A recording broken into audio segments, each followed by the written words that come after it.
escolher a palestra na hora. Isso não é permitido. Por favor, aproveite o momento, levante e vai para a palestra de vocês assim. Vamos aqui de pessoa. Esse horário de 9 horas, são tanta gente que não está nesse horário.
Bom dia. Bom dia. Meu nome é Bruno Maí. Sou o Greg. A gente vai abordar a sexualidade em diferentes culturas. Então, ao longo da evolução, a humanidade não sabia que fazer sexo causaria a gravidez. A mulher, para atrair o homem, o primitivo, ela exalava odores, justamente para ter a relação sexual, para ter aquele estímulo para ter a relação. O sexo era visto como instinto nessa época. Ao longo da evolução, esses odores foram se perdendo, foram acabando e pararam de existir. E diante disso, foram implantados outras coisas, como símbolos do rituais de sedução, que hoje a gente chamamos de erotismo. Com a extinção da estimulação da natureza, que era natural do homem, a da mulher e do homem fazer com instinto, passou a ter valores e sentimentos na relação sexual, o que ocasiona na sexualidade. Ou seja, passa a não ser mais sexo em si, como instinto, e passa a ser sexualidade, ter emoções, sentimentos e valores. A sexualidade, ela não é só o sexo, não é só a penetração. A sexualidade, ela abrange tudo que o sexo pode promover. Ela fala sobre a menstruação, fala também sobre gravidez, sobre a intimidade que a relação sexual causa entre os parceiros, fala sobre a higiene, fala sobre tudo. Isso é sexualidade, não só a penetração. Aí eu vim aqui dar um exemplo de um lugar em que na metade do século XX foi um país muito liberal em relação à sexualidade. É a Suécia. A Suécia, a censura passou a ser muito baixa, a censura, depois da Revolução Sexual. Então, a censura passou a ser apenas para filmes de violência. Ou seja, nos cinemas poderiam ocorrer cenas de nudez e ser permitido para as pessoas de 10 anos. Hoje em dia, cenas de nudez são permitidas apenas para maiores de 16 e 18 anos. Na época, o que era a censura era só para cenas de violência. Mas teve um caso em que o departamento de censura ele recusou um filme para o cinema. Esse filme chama 491 de Bill Gates. Esse filme mostra uma mulher sendo obrigada por um grupo de homens a ter relações sexuais com um cachorro. A zoofilia. E isso em um cinema que podia conter crianças de 6 anos de idade. Então não permitiu esse filme aparecer nas telas. Na década de 60, final da década de 50, a educação sexual passou a ser obrigatória nas escolas. Crianças com 7 anos de idade já tinham contato com a educação sexual, começando apenas por doenças venéreas, gravidez, e ao longo do seu curso, eles iam aprendendo mais coisas. E com o acesso à informação, fez com que os meninos e meninas aumentassem a curiosidade que eles tinham sobre a relação sexual. E isso fez com que eles perdessem a virgindade cada vez mais cedo. Eu vou citar um dado que é de hoje em dia, que eu acredito que seja muito diferente e muito menor. No Brasil, as pessoas perdem a virgindade, em média, meninos e meninas, a média de todo o Brasil, com 17 anos e meio. Não pode ser o caso de vocês, mas com 17 anos e meio. Na Suécia, a média para perder a virgindade lá são 15 anos e meio, ou seja, 2 anos de diferença em média é muita coisa. Isso mostra quão desenvolvido o país porque a educação sexual é muito avançada. A censura passou a quase não existir na Suécia. Sem contar com aquele filme lá que foi da relação com o cachorro da mulher lá, ainda muitas cenas apareciam nas telas, como um casal nu se abraçando, homossexuais. Isso ainda aparecia nas telas. E isso não era muito presente no contexto, na época em que a Suécia estava.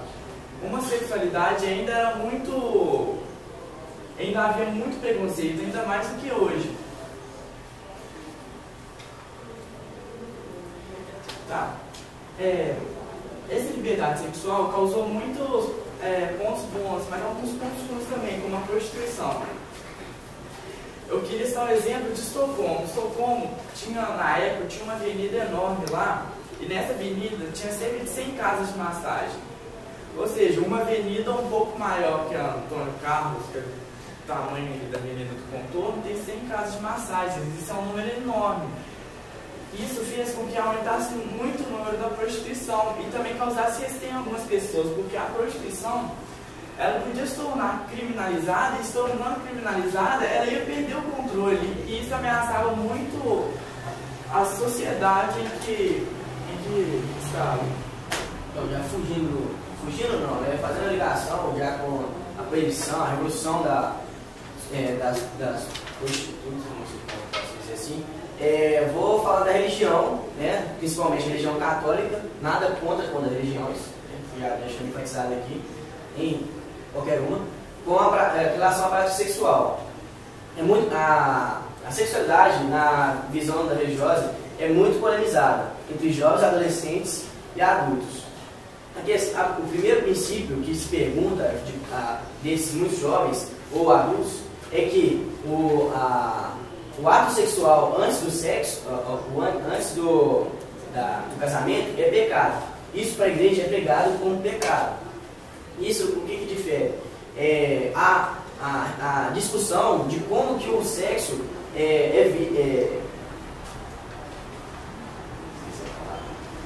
como o sexo é descriminalizado na religião. E como que ele é feito, como que ele é chegado até a relação, tudo mais. Vou falar da mulher, né, primeiramente, porque a mulher é uma das que sofre mais o preconceito, né, digamos assim, com relação à religião, né. A mulher, como já praticamente todo mundo sabe, tem vários pontos erógenos, é uma máquina de desejos, né, muitos pelos homens e muitos, hoje mais também com mulheres. E tem muitos pontos que quando estimulados tem excitações e tem prazeres, sente prazeres. Vou citar uns mecanismos que, como você se chega à estimulação daquele prazer, daquele orgasmo que a mulher sente. O primeiro é a estimulação do clítoris, que é na região vaginal da mulher. Quando estimulada, sente muito prazer. É o mais principal de si. O segundo, o sexo oral, que é tanto feito no homem quanto feito na mulher. O terceiro é a procura pelo ponto G. Na medicina não foi constatado que esse ponto G existe, né? Que é muito procurado e por muitas pessoas, porque é o ponto que, tipo assim, tem o orgasmo, né, o total da mulher, né? E como diz a medicina, não tem conhecimento ainda. Organizações hoje em dia, aí, né, feitas por mulheres, por homens também, procuram esse ponto G. Já foram criadas hipóteses que algumas mulheres têm ponto G e outras mulheres não têm ponto G, só que nada disso é comprovado cientificamente.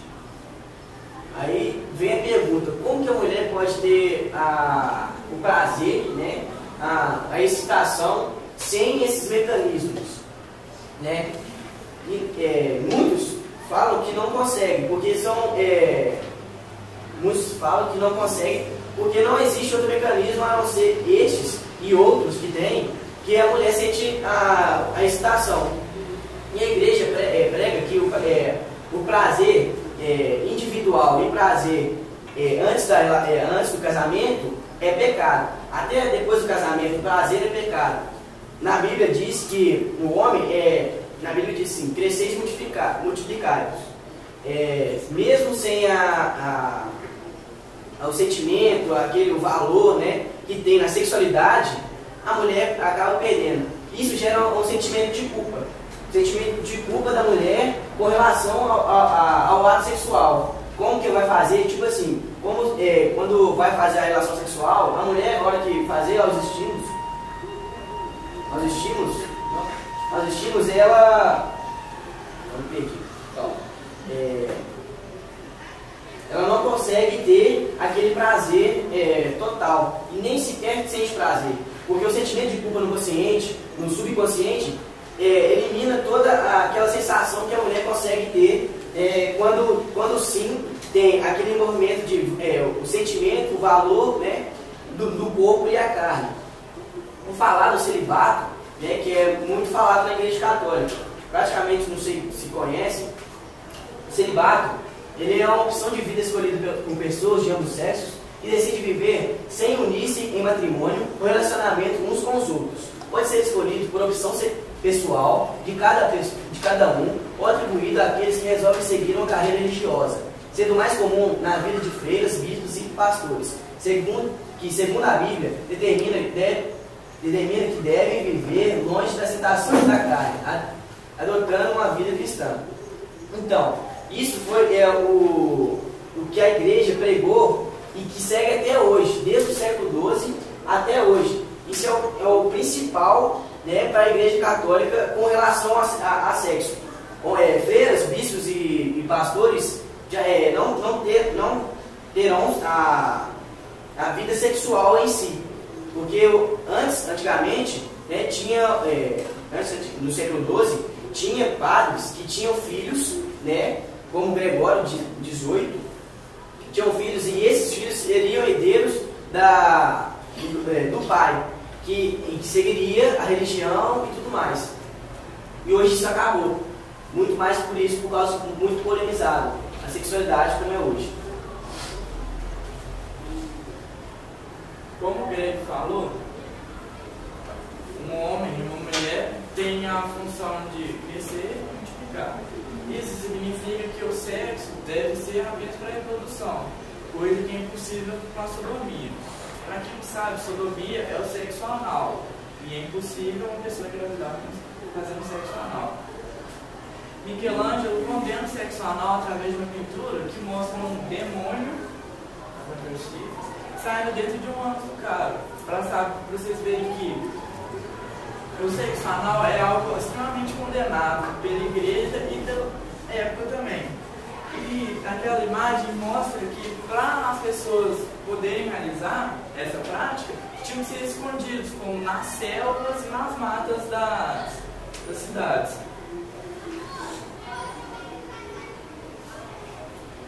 O clíster, que também é conhecido como enema, é um líquido que se introduz no ânus de uma mulher ou de um homem para fazer a higiene de lá, do reto. Antigamente, eles usavam desse objeto enorme para introduzir o líquido no ânus da mulher. Hoje em dia, ainda não usam esse objeto, mas ainda usam o líquido.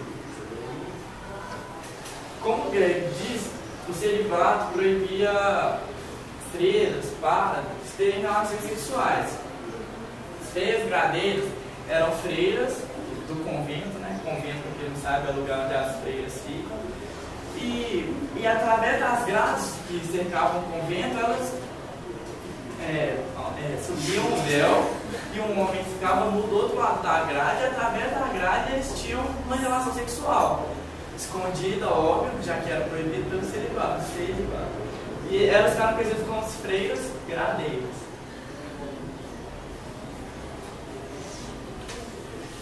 As casas de alcooce. Hoje, as casas de alcooce podem ser associadas com um motel. A privacidade na Europa era quase inexistente, porque algumas casas não tinham fechaduras, por ser algo extremamente caro na época, e também não tinham muros. Como vocês podem perceber, aqui já é a parede da casa. Ou seja, a privacidade que um casal tinha era muito pequena. Aí o que acontecia? Um homem ou uma mulher que tinha uma casa em um vilarejo, distante de centros urbanos, emprestava um cômodo da casa, um quarto, para um casal ir lá e para esse casal lá realizar uma relação sexual que tem a privacidade que eles não tinham em casa. Associando então assim a um motel.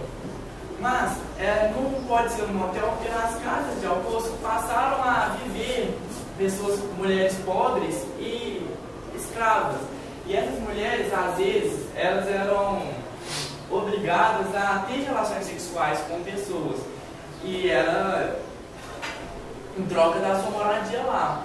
Então, as casas de alcooce passaram a ter a função de um motel, associado hoje em dia, como também de um bordel. Saindo desse tanto de preconceito, tanto de tabu, né? Falando da sexualidade na religião, dos alcoólicos, né? Vou falar da cultura hindu. A cultura hindu é uma cultura politeísta, que acreditava em vários deuses, né? Uma cultura que valorizava o prazer, o erotismo, né? Na sua cultura.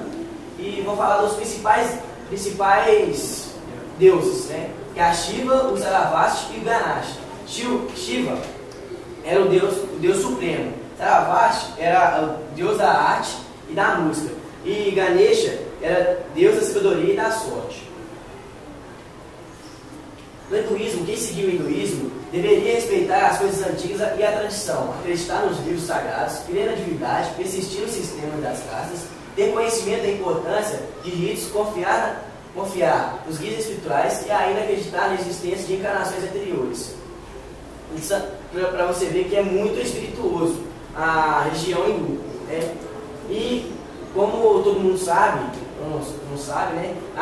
O Kama Sutra vem da cultura indiana, feito pelo filósofo chamado Vatsyayana, né? Há cerca de 1500 anos atrás.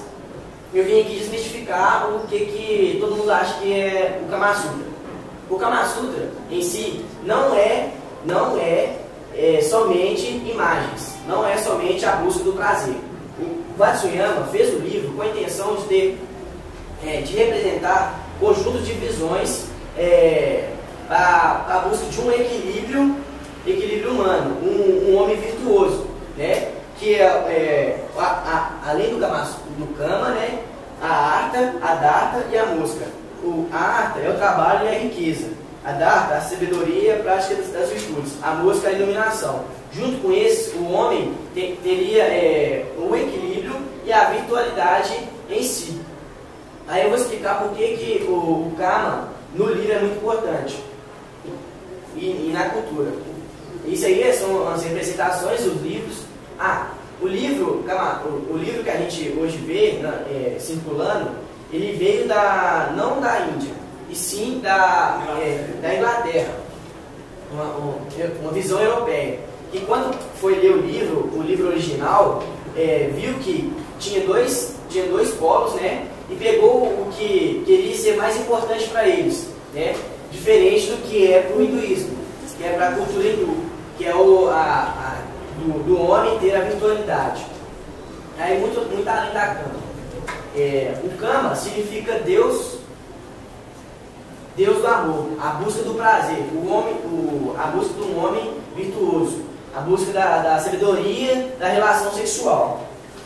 Ele, a princípio, nos conceitos de virtualidade, ele é o menos enfatizante, né? O homem busca mais a riqueza, o trabalho, a sabedoria e a iluminação do que em si mesmo do Kama Sutra. E vou falar do Sutra, porque é ele que faz a ligação entre esses 4 valores, os 4 sentimentos do homem, para buscar a virtualidade. Com isso, ele atingindo todo o Dharma, Karta e o Moksha, ele consegue ver que a visão espiritual ele é maior do que mesmo o prazer do homem.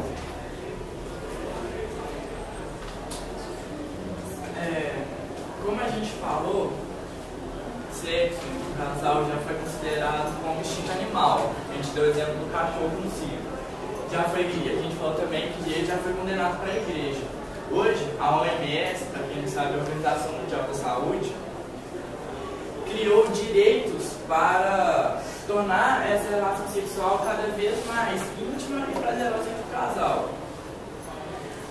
E é de responsabilidade do casal a relação que eles têm. Isso é feito, tipo assim, não é feito para a sociedade, mas com o intuito de individualizar os direitos.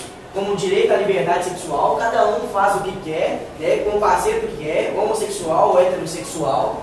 E tem também um direito que é muito assim, conceituado para a gente, o direito à privacidade sexual.